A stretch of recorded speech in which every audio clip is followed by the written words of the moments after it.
I assumed that somewhere in the woods, there was the gathering place and the platform. And beyond that, the cornfield I had met my guide in. And beyond that somewhere was Margaret. Home, I sighed. Ready? I jumped with surprise as Valentine broke the silence in the room. Time had passed faster than I had expected.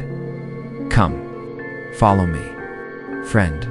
I made uneasy steps out into a hallway with a painting of another goat-headed man and a large light, extra lighting the area below and the rows of rooms lining the walls.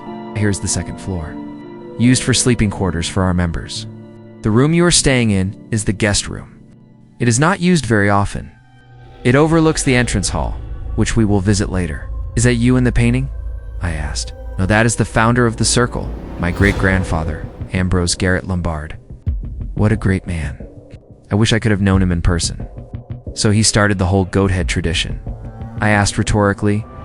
We made our way downstairs and walked through the entrance hall, living room, and the sitting room, listening to Valentine's tales of him, reading stories to the children by the fireside in the winter, and of the older man who was skilled with the old, piano sitting in the living room. I asked him about the double doors at the end of the entrance hall, only to receive a response that I should not go in there as I did not have enough permission to enter yet. We walked outside and explored the grounds. From the outside, the house was massive. It was clearly some kind of old farmhouse. We turned left around the house to find 3 buildings off in the distance. I asked Valentine what they were for. He said one of them was a chapel, now worn down and unused, a small building used for schooling, and a smaller concrete building used for storage. I shrugged plainly and we moved on. I took that moment to ask, "Well, sir, what exactly is your role here?" Valentine stopped mid-walk to consider my question. "I am the head of the order, friend. I am many things: leader, teacher, father, caretaker. Many things, friend." We walked back up to my room, and Valentine told me that now that I knew where I was, I could move about the property freely, but only during the day. At night, I was to stay in my room. Seeing as the sun was descending below the horizon, I went off to bed. I spent the next few days walking the grounds, getting my bearings and a sense of the location.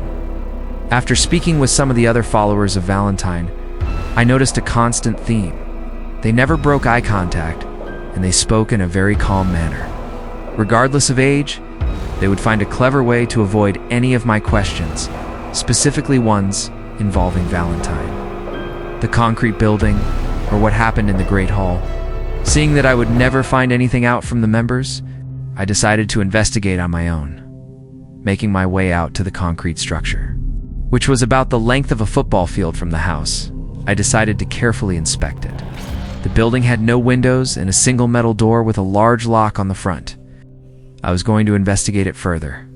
But before I could find a way to open the lock, the sun began to set, and I reluctantly returned to the house. A couple of weeks of fruitless investigation passed until I finally returned to my full healthy state. Feeling my strength returning, I began my morning with some exercise. Valentine entered while I was moving, so "I see you are back on your feet again," he said quietly. "Yes, feeling pretty good," I returned. Valentine paced back and forth. "I imagine you will want to go home soon." He sighed. I stood up and looked at the tall figure. "Yeah, I suppose. I miss Margaret quite a bit, and I want to make amends." Good, Valentine paused. "Robert, if you could stay just one more week. We feel like you have become a member of the family around here, and we wish to perform a farewell ceremony this Sunday, just to say goodbye. You have been one of the kindest outsiders we have encountered in a long time." I walked up to the goat-headed man, looked him in the eye like he had done to me so many times before, smiled and said, "I would be honored." "Friend, that night just before sundown, Valentine came to my room once more. He spoke in a much more serious tone than before, and his posture created an imposing presence. "Robert, we are having a ceremony in preparation for your departure. I require that you do not disrupt it. Please stay in this room until my return. It is just a kind of rehearsal. I don't want to ruin any surprises." I quickly nodded in agreement, trying to ignore the sudden change in the headmaster's manner as he hurried out of the room.